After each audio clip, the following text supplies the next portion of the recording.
Bonjour à tous, bienvenue sur Astroscience, la chaîne consacrée à la pratique de l'astrologie et à ses applications présentes et à venir.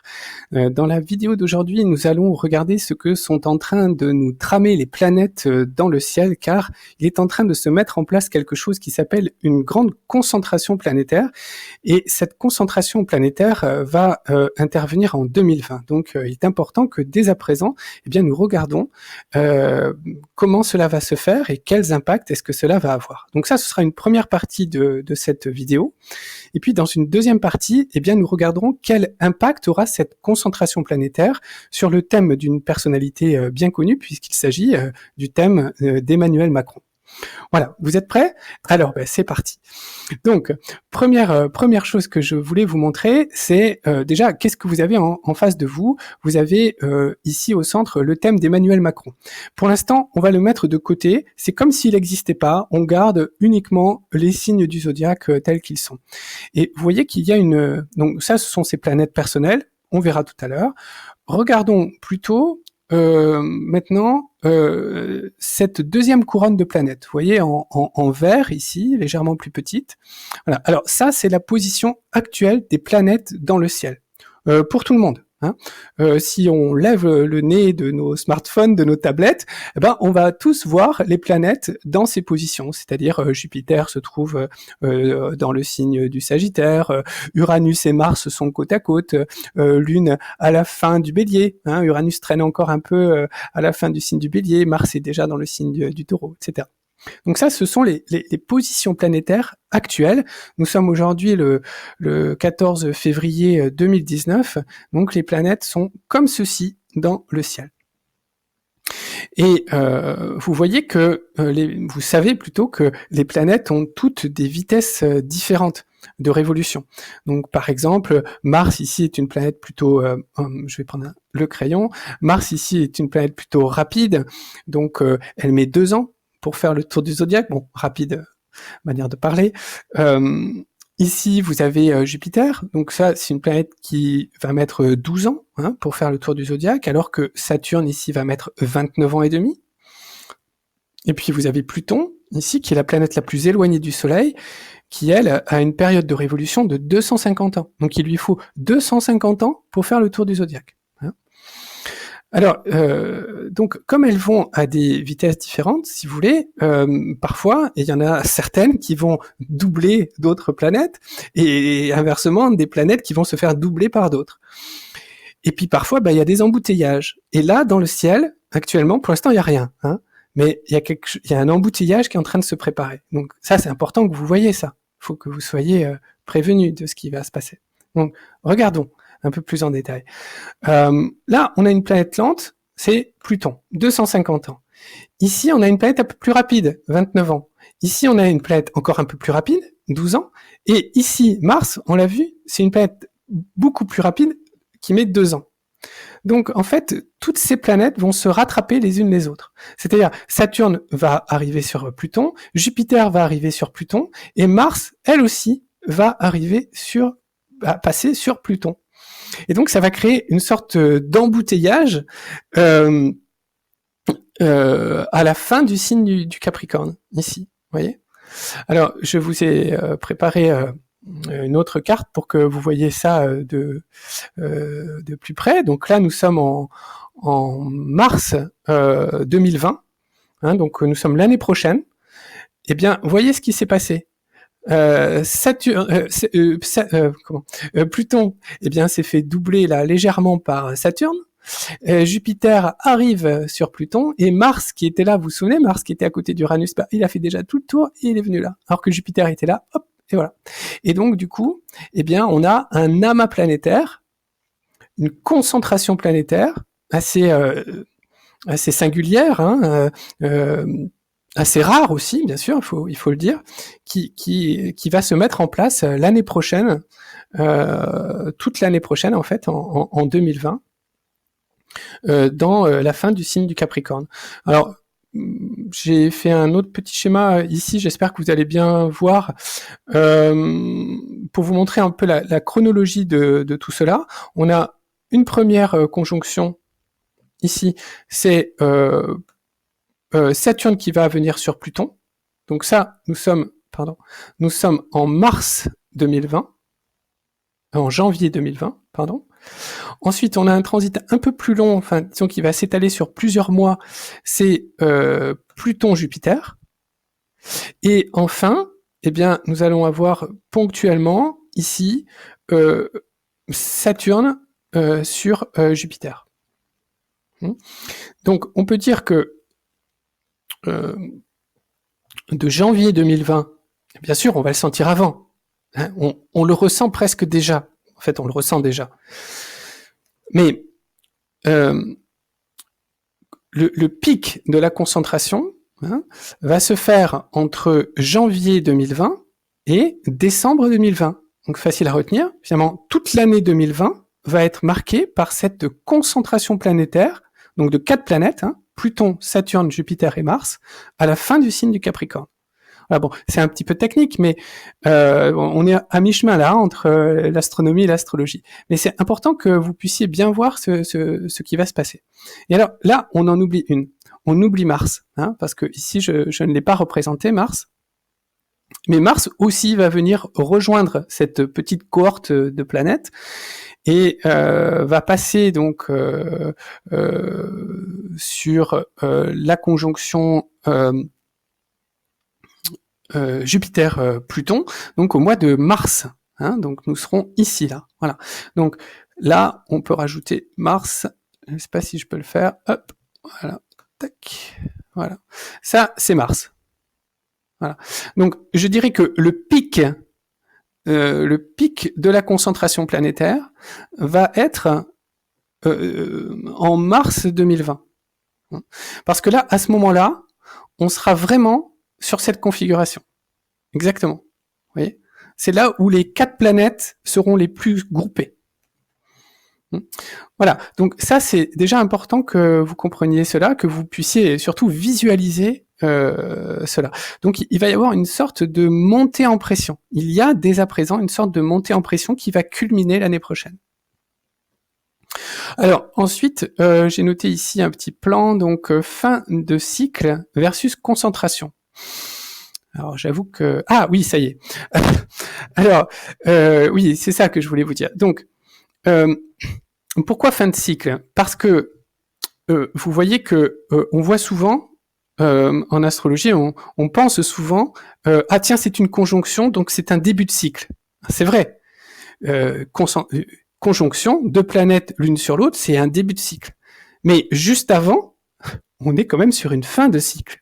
Donc, si vous voulez, entre maintenant et 2020, on est sur un cycle qui se termine. Ce sont en fait un ensemble de cycles qui sont en train de se terminer. Par exemple, le cycle Pluton-Saturne, c'est un cycle de 34 ans en moyenne. 34 ans. Donc, tous les 34 ans, on a une conjonction Saturne-Pluton.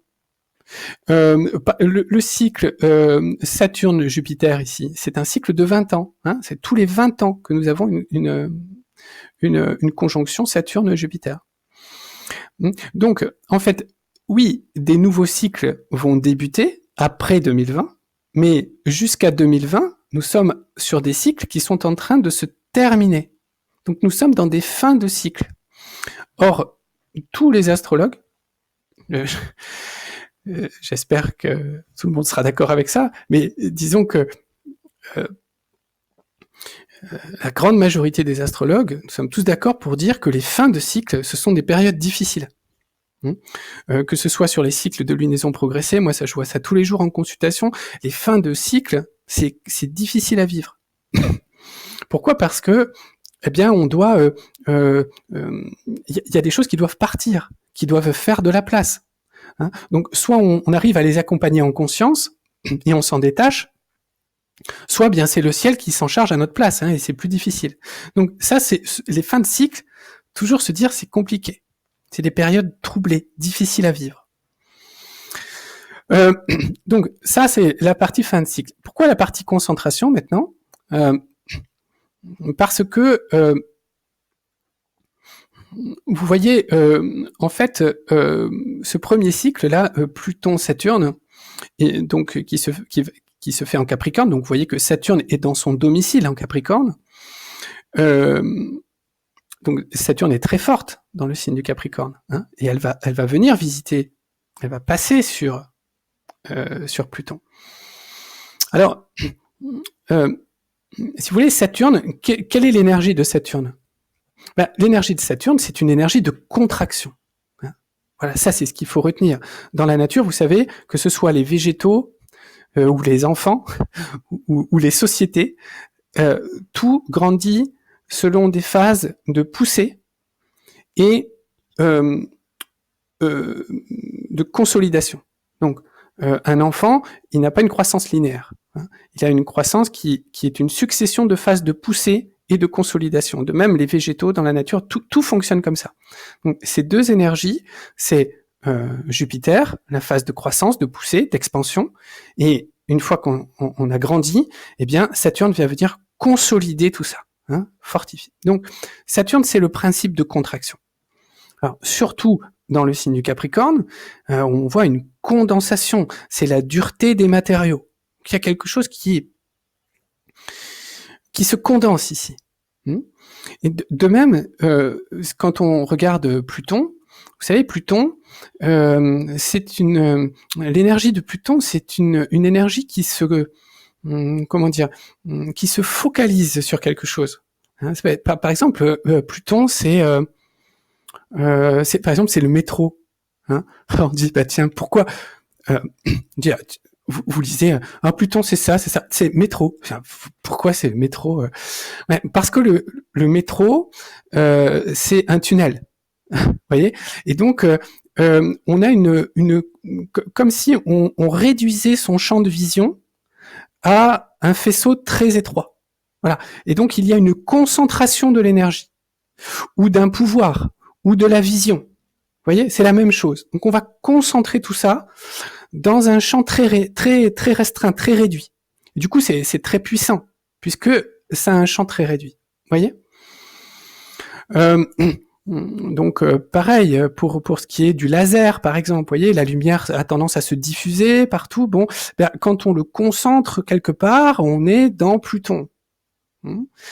Alors vous voyez que finalement ces deux planètes qui sont, on va dire, assez contradictoires, en apparence c'est contradictoire. Hein, parce que Saturne c'est quand même une planète de construction, une planète de terre, donc on a l'image de pierre qui s'empile d'un mur que l'on est en train de fabriquer avec du ciment et des grosses pierres, des blocs. Bon, alors que Pluton, c'est les cataclysmes, c'est la transformation, c'est la métamorphose, hein, la mutation, donc ça change, etc.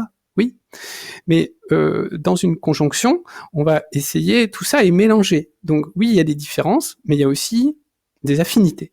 Les affinités, en termes énergétiques, c'est un peu ce que je vous ai dit. C'est-à-dire que, c'est ce que je vous ai dit. C'est-à-dire que Pluton va focaliser. C'est d'ailleurs pour cela qu'on va trouver chez les natifs du Scorpion une tendance à focaliser sur certaines choses, à sasser, à ressasser, à avoir des obsessions. Vous voyez, c'est-à-dire on condense son faisceau de pensée, de vision, enfin peu importe, on le condense sur quelque chose. Et puis Saturne, c'est pareil, c'est la contraction. Donc vous voyez que ces deux planètes vont dans le même sens. On se contracte. Mais Saturne, on s'élève aussi. Hein, on a tendance aussi à s'élever. Donc, vous voyez, c'est contradictoire, c'est très ambivalent ce qui est en train de se passer. Parce que d'abord, on est dans la fin d'un cycle, donc quelque chose qui est en train de se finir, en train de passer, en train de se déliter. Vous savez que les fins de cycle, vous pouvez les assimiler à des phases de poisson, de dissolution. Voilà, on va préparer la terre pour une nouvelle plantation. Donc, c'est en train de passer, c'est en train de se finir. Hein, voilà. Et en même temps, il y a une grande concentration. Alors, comment on explique ça? Donc, c'est là où le travail astrologique devient créatif, parce que il faut essayer de comprendre comment ces deux énergies peuvent se mêler. Et justement, en parlant de créatif, eh bien, j'ai une personne avec qui je discute par internet régulièrement, qui est un créateur, qui est un jeune homme qui est en train de créer un logiciel un logiciel d'astrologie. Donc c'est énormément de travail. D'ailleurs, je lui souhaite vraiment beaucoup de courage, mais il a plein de talent, donc je suis sûr qu'il va y arriver. Et Sébastien, et donc il m'a adressé un mail, un gentil mail il y a peu de temps, et qui me dit tiens, tenez, Saturne Pluton, ça me fait penser à vous savez la tour, la carte de Tower dans le tarot. La tour qui s'effondre. Et c'est très juste. C'est très juste. Je vais vous montrer cette image d'ailleurs. Je l'ai ici, voilà. Hein, la tour, voilà. Pourquoi la tour ? Parce que déjà on retrouve les pierres saturniennes. Hein. On retrouve aussi l'élévation saturnienne. C'est-à-dire la volonté de s'élever, d'édifier quelque chose de plus en plus haut. Hein. Il y a une ambition ici. Parfois, il y a aussi de l'ego qui est ici dans le fait de vouloir s'élever, les hommes qui veulent s'élever toujours plus haut, les constructions plus hautes que celles de Dieu lui-même. Donc, il y a cette notion dans la tour de construction, d'élévation et d'ambition mélangées. Mais et Sébastien me faisait remarquer à juste titre, Pluton, c'est le cataclysme, c'est-à-dire la chose qui vient de l'extérieur ou de l'intérieur d'ailleurs, hein, et qui vient détruire cela. Alors, on pourrait nuancer, bien sûr, en disant que cette action est plus une action de type uranienne. Hein. Uranus, le cataclysme, l'intempérie, l'éclair, la foudre, qui vient frapper la tour. Et on serait plus dans un carré. D'ailleurs, on sera amené à en parler tout à l'heure. Hein. On sera amené à en parler.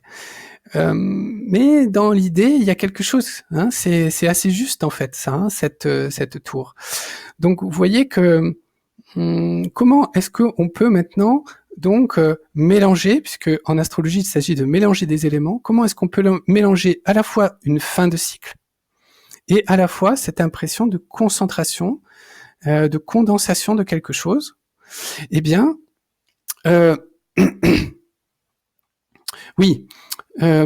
C'est l'idée de la tour dans le sens de se réfugier. Vous voyez, on va trouver dans la planète Pluton tout ce qui est en rapport avec le pouvoir, bien sûr.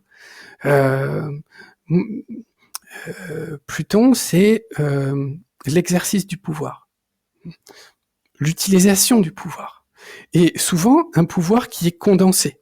Pour ça que on va trouver alors, j'aime bien, moi, pour Pluton, par exemple, vous savez, ce sont des mots qui commencent par la lettre P, hein, souvent.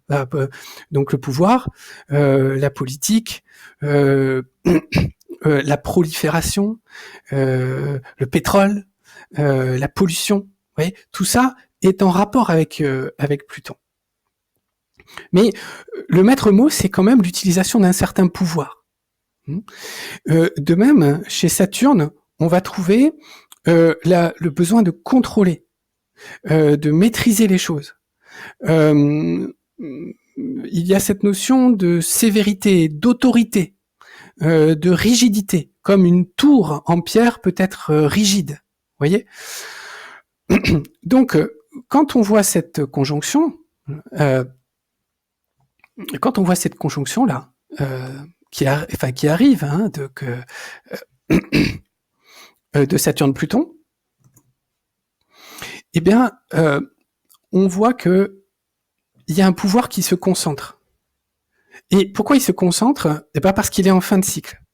Donc, il sent que quelque chose est en train de partir. Et Saturne, si vous voulez, ici, elle sent qu'il y a quelque chose qui est en train de lui échapper, parce qu'il y a un cycle qui est en train de finir. Et qu'est-ce que fait Saturne ? Elle fait ce qu'elle sait faire. Et qu'est-ce qu'elle sait faire, Saturne ? C'est reprendre le contrôle, serrer les vis, serrer les boulons, être encore plus autoritaire, finalement.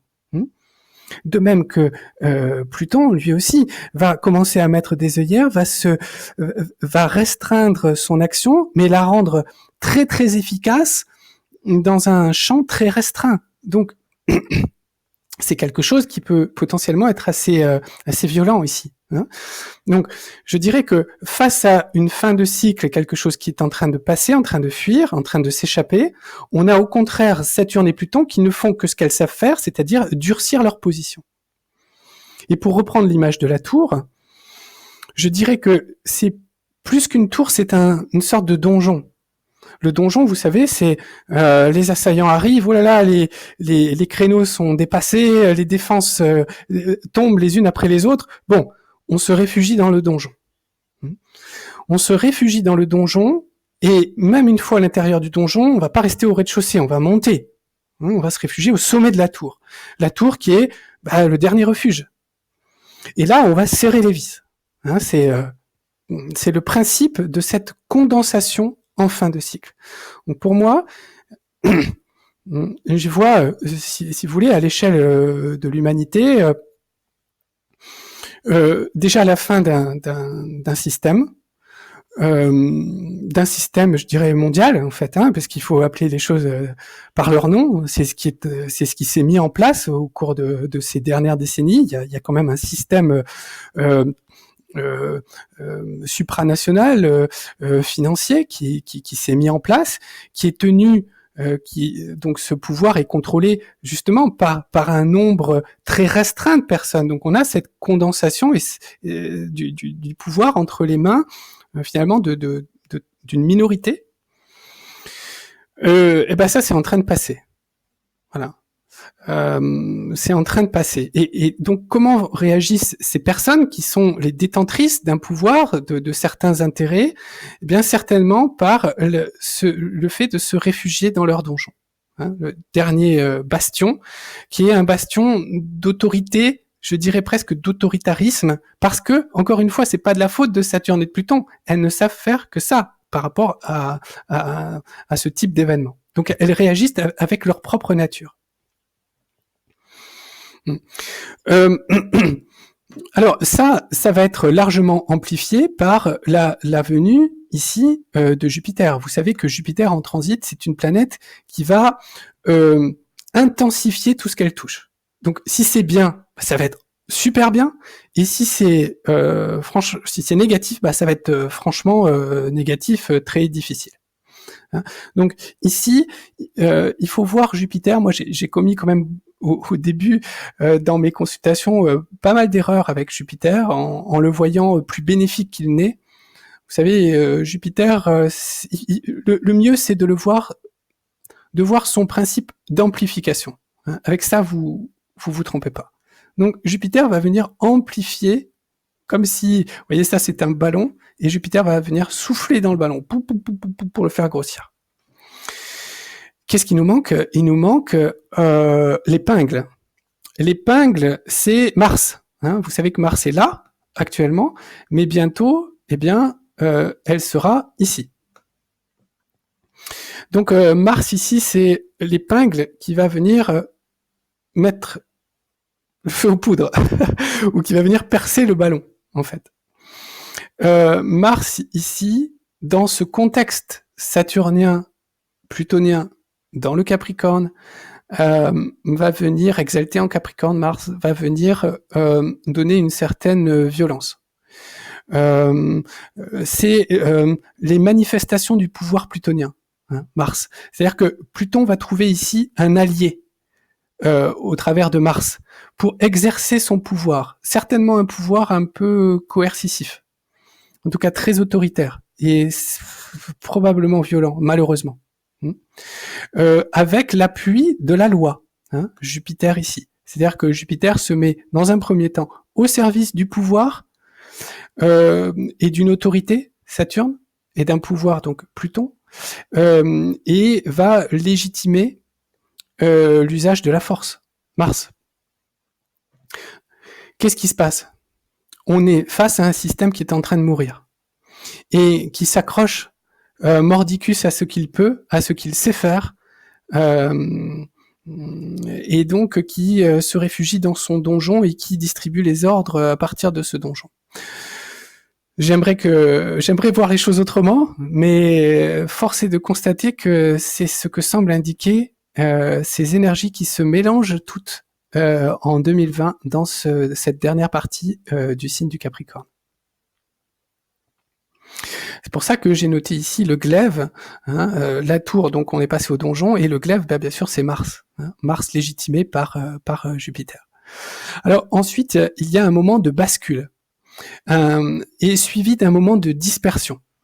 Donc c'est un peu comme un abcès qui monte. Vous voyez, on monte, et puis Mars arrive et il perce l'abcès, et ça c'est tout à fait le ballon. Et donc là, ça se dégonfle et très vite, ça bascule sur autre chose. Donc ça aussi, c'est très important que vous voyez pourquoi ça bascule sur autre chose, parce que vous voyez que tout cela se passe à la fin du signe du Capricorne, à la toute fin du signe. Et donc on est sur les 5 derniers degrés du signe du Capricorne. Donc on bascule très rapidement ensuite dans le signe du Verseau. Donc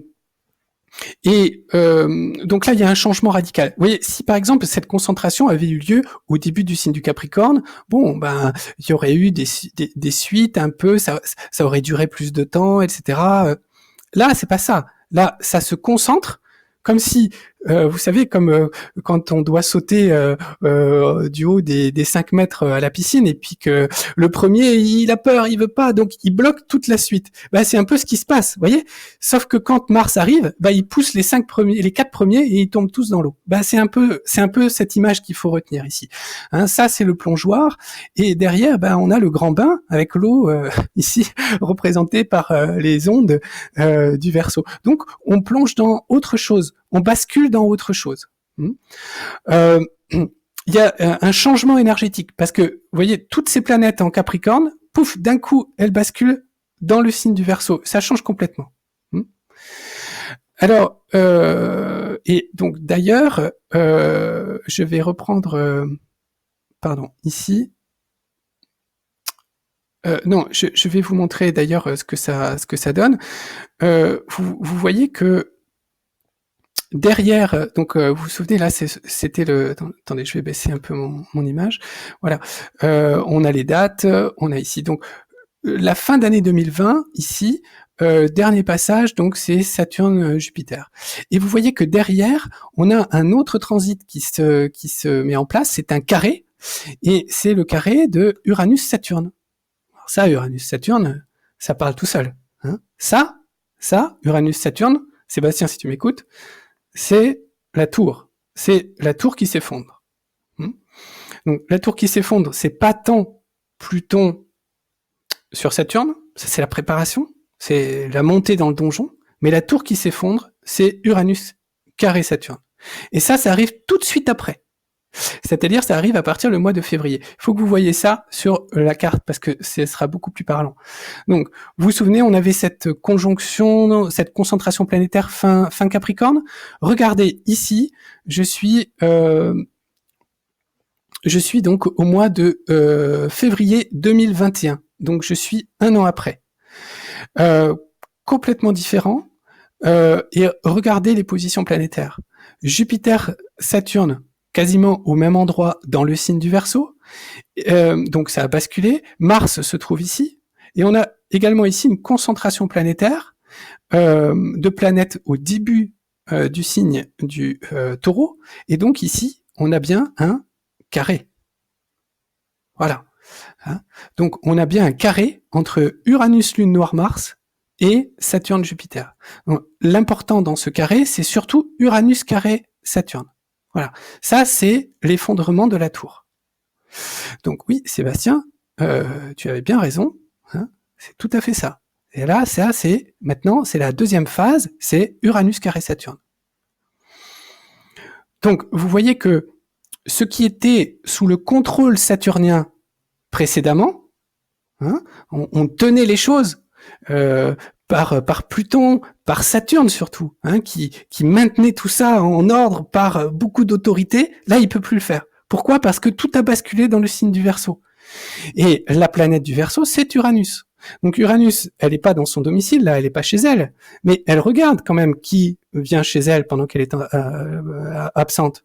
Bon, et ben là, elle fait un carré, donc à ces deux planètes qui sont en transit dans le signe du Verseau. Donc ça, c'est très fort. Quand vous avez le maître d'un signe qui est en carré aux planètes qui sont en train de le transiter, c'est un carré très fort.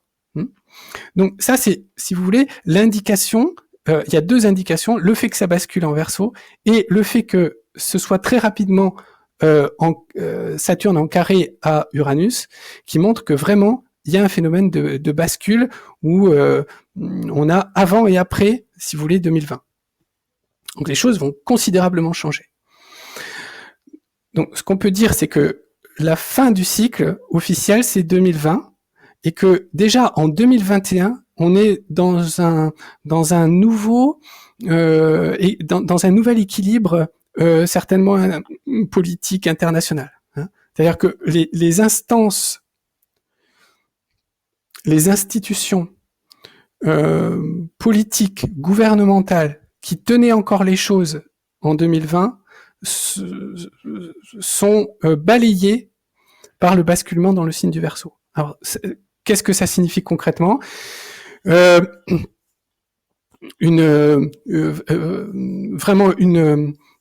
un effondrement.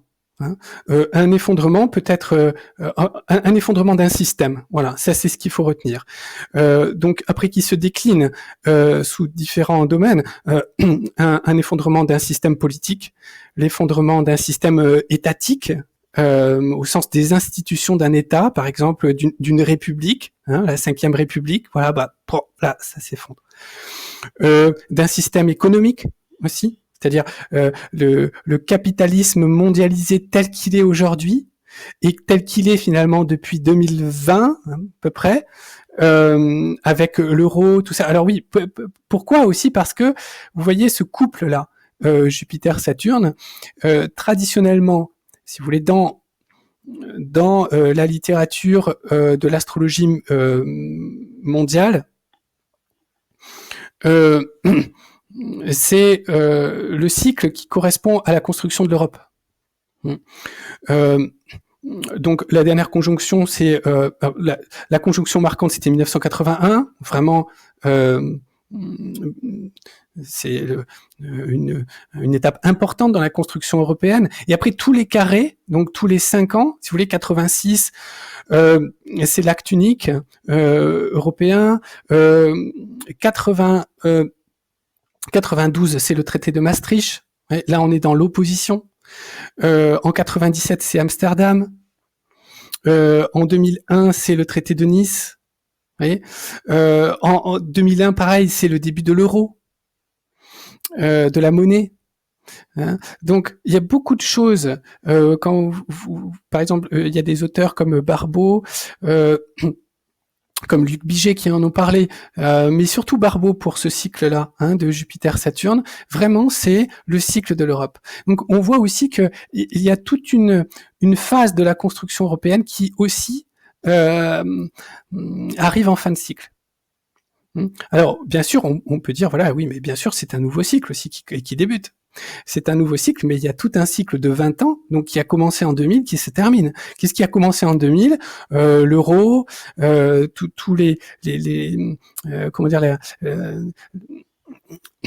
la constitution européenne qui s'est de plus en plus étoffée. À partir de ces dates, bon, donc tout ça risque d'être véritablement fortement remis en question. Donc il y a véritablement un effondrement d'un système politique, financier, étatique.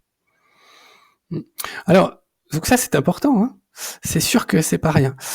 Quand on regarde maintenant une phase chaotique, pourquoi ? Parce que derrière, évidemment, on est dans une phase Verseau, c'est-à-dire que les frustrations qui ont été accumulées dans la phase Capricorne se libèrent brusquement. Et forcément, ça génère une certaine violence. Donc, je pense que je redoute déjà l'année 2020, surtout la deuxième partie de l'année 2020, parce qu'avant, on est sur la montée en pression, ouais, mais après, il y a une forte libération et il y a une perte de repères. C'est-à-dire les repères saturniens n'y sont plus. Du coup, c'est la porte ouverte à certainement de la violence comme toute révolution finalement commence par engendrer de la violence, hein, comme vous savez après la Révolution française, la terreur qui s'était mise en place, donc ces années qui étaient pourtant axées vers la liberté au départ et qui finalement se sont retournées à être des années extrêmement violentes. Enfin, c'est un peu ce principe-là. Et une recherche de nouveaux repères. Alors, quel impact sur Emmanuel Macron? Je l'ai pas choisi au hasard. Déjà, c'est un homme politique, c'est un dirigeant au niveau mondial, et il incarne donc beaucoup de choses.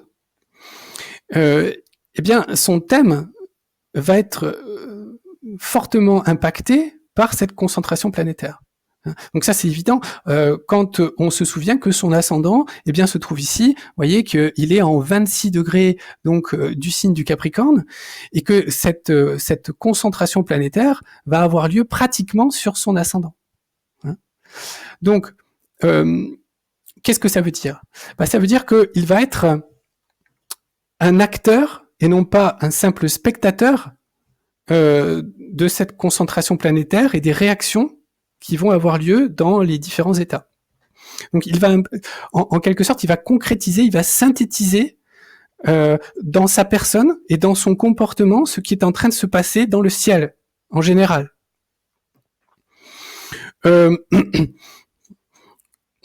Donc, il est ascendant Capricorne. Hein, donc on a déjà vu, alors que c'était pas forcément évident au départ, hein, son aspect autoritaire. Son exercice du pouvoir aussi, qui certes se veut décentralisé, participatif, c'est un mot à la mode, puis en fait il est pas du tout. Hein, enfin, je veux dire objectivement, c'est pas le cas. Hein, donc il y a une concentration des pouvoirs, et puis il y a aussi un système qui est à bout de souffle et qui est en train de lui échapper. Et en tant qu'ascendant Capricorne, eh bien, il va vouloir certainement maintenir l'ordre, tenir les choses, rester en contrôle des choses. Vous voyez, et donc il va ressentir très très fortement cette concentration planétaire, parce que tout ça va être sur son ascendant, c'est-à-dire la manière avec laquelle il échange, la manière avec laquelle il aborde la vie, la manière avec laquelle il se comporte. Alors pour un homme politique de cette stature, c'est très très important. Et vous imaginez le sac à dos qu'il va y avoir sur ses épaules. Hein, Saturne, Pluton, Jupiter et Mars, tout ça en même temps sur son ascendant. Donc ça va être particulièrement fort. Moi, je pense que il peut, par exemple, y avoir ici une dérive autoritaire, justifiée au moins dans un premier temps par Jupiter, la loi, hein, c'est-à-dire les violences justifient une forme de répression. C'est-à-dire la rébellion qui couve et qui monte, hein, les gilets jaunes depuis quelque temps, etc. Bon, tout ça est en train de monter, si vous voulez, et d'un certain côté, cela légitime l'usage de la force et la concentration des pouvoirs. Hein, comme par exemple, des émeutes peuvent justifier un couvre-feu. Donc là, on est typiquement dans ce genre de choses. C'est-à-dire la mise en place d'un couvre-feu qui est justifié, qui s'auto-justifie par des violences, des émeutes, etc. Et sans s'en apercevoir, on est en train de se réfugier dans un donjon. Vous voyez ? C'est le principe même de Pluton. Hein. Vous savez que Pluton avance masqué. C'était le masque en peau de chien qui permettait à Pluton à Hadès d'être invisible vis-à-vis des autres dieux. Bon, donc il y a quelque chose de masqué. Qu'est-ce qui est masqué derrière ça? Eh bien, c'est un État qui va devenir de plus en plus liberticide, de plus en plus autoritaire, mais qui ne dit pas son nom. Hein, et qui justifie tout cela par le fait que ça monte. Mais c'est vrai, ça peut se justifier. Je veux dire, on comprend très bien que un couvre-feu peut se justifier parce que sinon il y a des émeutes. Vous voyez ? Mais tout cela met en place un cercle vicieux et qui fait que progressivement le monarque Jupiter, hein, puisqu'il est là, hein, eh bien se réfugie dans son donjon et monte de plus en plus haut dans son donjon en se croyant en sécurité et en continuant à distribuer des ordres. Mais les planètes continuent leur route. Voilà, hein, quoi qu'il arrive. Et elles basculent après dans le signe du Verseau. Donc là, il y a une libération. Peut-être qu'il y a aussi des conséquences en parallèle sur l'Europe. Il se peut très bien que l'Europe explose à ce moment-là, hein, parce qu'on arrive justement à la fin d'un cycle Jupiter-Saturne, et que Emmanuel Macron, qui lui-même est européiste, va vouloir aussi maintenir cette Europe tant bien que mal assemblée et solide. Mais en fait, non, c'est pas possible. Donc, on va durcir dans un premier temps, mais où est-ce qu'on peut monter? Jusqu'où est-ce qu'on peut monter dans une tour? À un moment, il n'y a plus d'étage, si vous voulez. Il n'y a plus d'étage. Et qu'est-ce qui se passe à ce moment-là? Eh ben, il se passe une chute. Hein, il se passe concrètement une chute. Alors, ça veut pas dire que le monarque va, le monarque, nous sommes après tout en République, c'est vrai qu'on a tendance à l'oublier, mais ça veut pas dire qu'il va y avoir forcément la chute ou la démission du président, bien que cela puisse tout à fait correspondre également au transit. En tout cas, il va y avoir vraiment c'est comme un système qui chute, et son représentant, bien sûr, qu'est-ce qu'il peut faire? Il ne peut que chuter avec, d'une manière ou d'une autre. Donc même après, s'il reste en place, il gouverne, mais il sent bien qu'il a plus les manettes. Hein, et je vous rappelle que derrière cette phase saturnienne, on bascule dans une phase qui est complètement différente, puisque c'est la phase Verseau. Hein. Uranus carré Saturne, c'est vraiment l'éclatement, l'explosion d'un système, d'institutions, de choses qu'il avait mis en place certainement. Donc il y a un système qui s'effondre, mais il y a aussi son système à lui, Emmanuel Macron, qui se délite, hein, qui part en morceaux. Donc après, on fait ce qu'on peut, quoi. Donc derrière ça, on a une année 2021 qui va être extrêmement compliquée. Moi, je pense que l'année 2020 va être assez violente. Et 2021 va être vraiment une année de recherche de nouveaux repères, où chacun va vouloir apporter sa pierre, mais ça va être très désordonné. Vous savez, c'est comme après un passage de front. En météo. Derrière, il y a des giboulées, il y a des averses, il y a des passages de grains, il y a des éclaircies, et on ne sait pas très bien. Et parfois, il y a de la grêle, et 2 heures après, il fait super beau. Et donc, c'est un ciel comme ça. Un ciel très, très, très changeant, très chaotique. Mais c'est une sorte de transition, parce qu'on arrivera très vite en 2022. 2022, c'est à nouveau des élections présidentielles. Donc même 2021, vous savez, en France, maintenant, comment ça se passe? L'année avant, on est déjà dans les élections. Donc 2021, on est déjà dans les élections, avec un effondrement de système et beaucoup d'attentes nouvelles de la part des citoyens.